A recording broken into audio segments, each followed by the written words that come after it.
Hadian ke jingyo jing tiap halor ke jingwan poitrai ke armut ki barjala hapo katanat rekam jong ke district transport office ne DTO hapo nongpo menta kesengi ka khatlai tarik urisau kinang elam ke HANM Riboy district kilalit banyak kendo yau DTO katai ke office bentuklar halor ke jingwan trai jong kitai ki barjala ki badena sam katkum ke jing tiap kinang elam ke HANM laong ba kitai ki barjala ki batrai hakatanat DTO kibana ke jela Asam kilet kiwan kat bamon klaim de pendap ya kecing khmi banyak ne wat banda set selong yel dia kat kum kecing betha ke sokar bat katanat kokot khiam laong ru bahaka ni kecing ja kendo ya DTO kaseng kalamaham ya kitai kibar jela bakim de benwan trai klaim de pendap ya kecing betha ke sokar nawar kecing seir ya kecing sapriang jong kecing pangklam COVID-19 ngina le kaseng at sanam Riboy district hadin bangi layo jing tip ba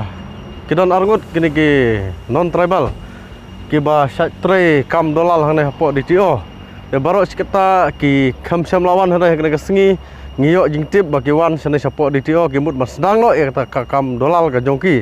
de nagale kaseng marsin yok jingtip ya kena ke jingwan jong kene ki non tribal hane hapo office DTO ngilawan wood kena ke jaka bat habang ngilawan ngilalap ngila tokit yaki baki ong ba ngidang wan sedang tray uwe ong ba udang wan tray menta kesengi bat uwe bat ubaladon untuk arlai tayo mensua. Yang nak kalian kaseng hadir bangila tokit, ngilalap bagi ni kita khar kila ya thu ba gilai opdau giong gilai kiwan. Dengan ni ka bu jingma ya upai ba khamtam kani ka office jong ka DTO ka dei ka office ka baki pai ba ki babun ki jingdon kam ban yale namanta ki jingdon kam ki kot kisla kali te nak kalian kaseng isaukhya bat ngilayo bani kran bat u DTO ba sengiong basar kumno gini kita khar kila menawan tray hakum kene kapor ka ba une u COVID-19 udang jur ba nakalian DTO loong ba nakalian jongaru nganom sya gini ki dekhar bakin wan tray ula ai ka asuran sengi bauong ba nadu mentaka sengi ba kini kita khar kimla chu menawan tray hangne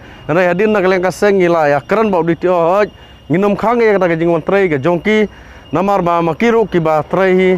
hangne hapo office DTO hanrai ngi ong bala daki kwa menon tre hang ne hapo office DTO kidai bansong home quarantine khwa kumba siphaus ngi bat ba kidai bansa sane ka area nongpo lada kile kumta nageleng kaseng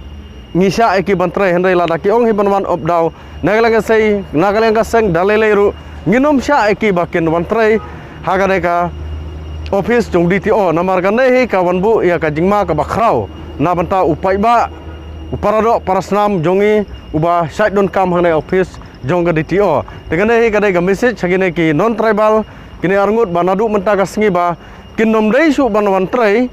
sagade ka office jong DTO bat ngiburu ka jingkerpat yo DTO UMBI bakin peingor bakin simkhai kane ka kam ba kinom khen kam kai kane kadai ka kamyap kabim ka jong upai ba nagleng ka sengi kerpat ba kide bersimkhia bakin nom sya su ya gine ki non tribal bakin wan trai nadu menta ka sengi